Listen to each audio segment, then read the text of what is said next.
Overnight, in the northern reaches of the occupied West Bank, a mosque was vandalized and set on fire by Israeli settlers, whose attacks against Palestinians there have increased greatly since the October 7th terror attacks. Israel describes the West Bank as one of 7 fronts it's fighting on, stoked by Iranian support of Palestinian militants. On a recent trip, Nick Schifrin traveled to the Jenin refugee camp, the epicenter of much of the violence. He begins his story in a nearby village. It is a window into life in the occupied West Bank, what was once a sanctuary reduced to rubble. I've been building this house for 15 years. It took them 45 minutes to demolish it and leave. Jonas Hassan and his 2-year-old daughter Jaffa stand at the wreckage of the home he spent nearly half his life building. He just finished it. Jaffa's trampoline in the living room, family dancing in the kitchen. But in September, an Israeli bulldozer tore it down. Israel told him he didn't have a construction permit, which Palestinians and the UN say is nearly impossible to obtain. If I wanted to build a house like this again, it would take me 100 years. I'll be in my grave before I can finish it. The family says it's lived on this land for 100 years. Israel has for decades bulldozed West Bank homes in the name of counterterrorism. But the UN says this year Israel demolished the highest number of structures since records began 15 years ago. And since October the 7th, Israel has blocked Hassan's and some 150,000 West Bank Palestinians' livelihood by suspending their work permits that gave them access as day workers to Israel just beyond the wall. Before October 7, I used to work in Israel. I used to work construction there, and they knew who I was, and they liked me. But since October 7, if I said hi, they don't respond. They'd shoot at me. We have no future now. Even for my daughter, she has no future. I ask what happened to the house, and she says the army flattened it. If they had destroyed the house with us inside, it would have been better. That defeatism toward death is shared even by those responsible for saving life. We are both living and we're not. You don't know if your child leaves the house, if they'll be back safe. Or even if I leave the house, you never know what could happen. Wasef Suleiman Rawajbi has been a paramedic in Jenin for 18 years. He and international NGOs accuse Israeli forces since October the 7th of targeting healthcare facilities, workers, and ambulances. Before October 7th, the stop and searches were fewer. Today, they have no problem shooting at anyone. They'll kill anyone. The epicenter of the recent violence in the West Bank has been the Jenin refugee camp. In late August, Israel launched its largest West Bank raids in 20 years. Israel calls the camp the crucible of Palestinian militancy.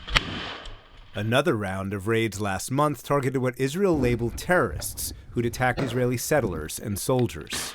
Israel calls the Jenin fighting urban warfare at its most difficult because militants are embedded in the city and even throw explosives at Israeli soldiers from mosques.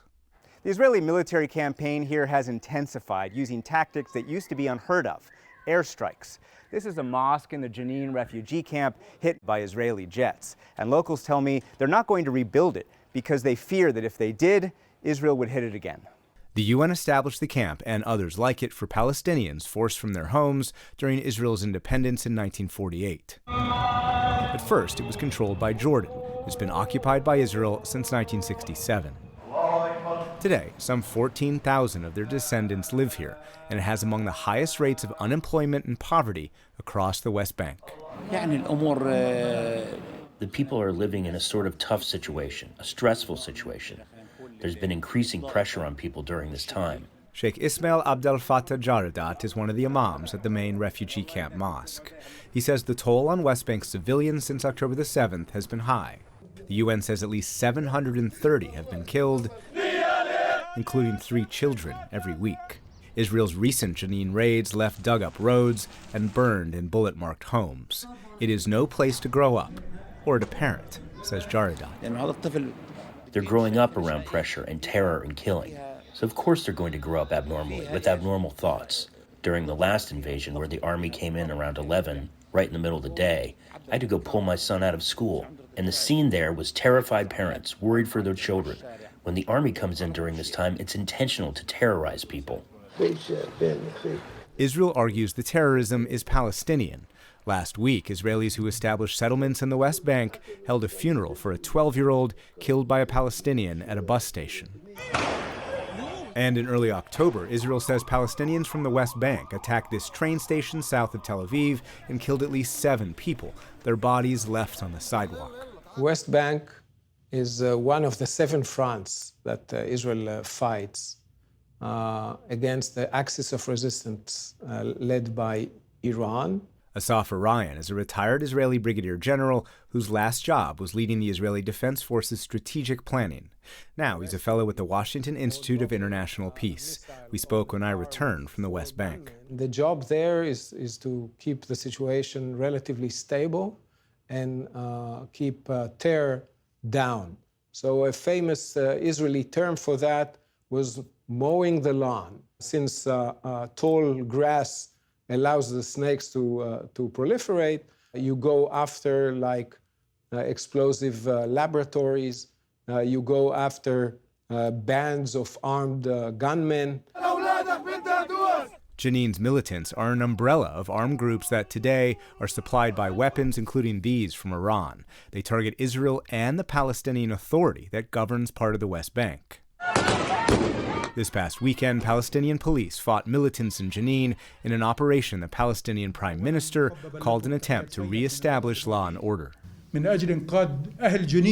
This is to save the people in Jenin from the chaos they're living in and to save the nation. West Bank chaos also comes from violence launched by Jewish residents who have moved to the West Bank in what the international community calls illegal settlements. This year, the UN has tracked more than 1,400 incidents, the highest in years. Settlers' appetite for friction, which is, I would say, an expression of their feeling that the government is supportive, and at the same time, the huge weakening of police and law enforcement. In the occupied West Bank, the Israeli army is responsible for Palestinians, but arresting settlers is the responsibility of the Israeli police, who are not doing their job, argue Arayan and other security officials. If the Israeli police is disinclined, is showing its weak hand against those aggressors, so there's no law enforcement. We can add to that recently the newly appointed Minister of Defense, Israel Katz, just said that administrative arrests for Jews will not be used anymore. That's a big step backwards when you try to deter Jewish terrorism. Those administrative arrests, when Israeli security forces hold suspects without charge, has helped push the number of Palestinian detainees from 5,000 to 15,000. The arrests were different after October 7th. Israeli police were arresting people in masses, in raids, and the arrests became more violent. You've been a lawyer for more than 10 years. You've been working. Hamza Kuta is a Jerusalem-based lawyer for Palestinian detainees. He and the UN Human Rights Office accuse Israel of a wave of arbitrary and punitive arrests. They allege abuse, including of Muazzaz Obayat, a healthy bodybuilder, before he was detained. The UN also says at least 53 Palestinian prisoners from the West Bank and Gaza died while in custody, including Ter Abu Asab, who was serving a 20-year sentence for attempting to bomb a checkpoint. At least 19 guards were detained in his death. Without a doubt, the Israelis are using torture in their prisons, sometimes even leading to the death of detainees.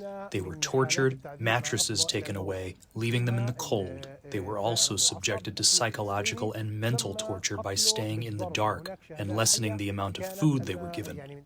Israel's prison authority, which is overseen by Itamar Ben-Gvir, the far-right national security minister, has said repeatedly, quote, all prisoners are detained according to the provisions of the law.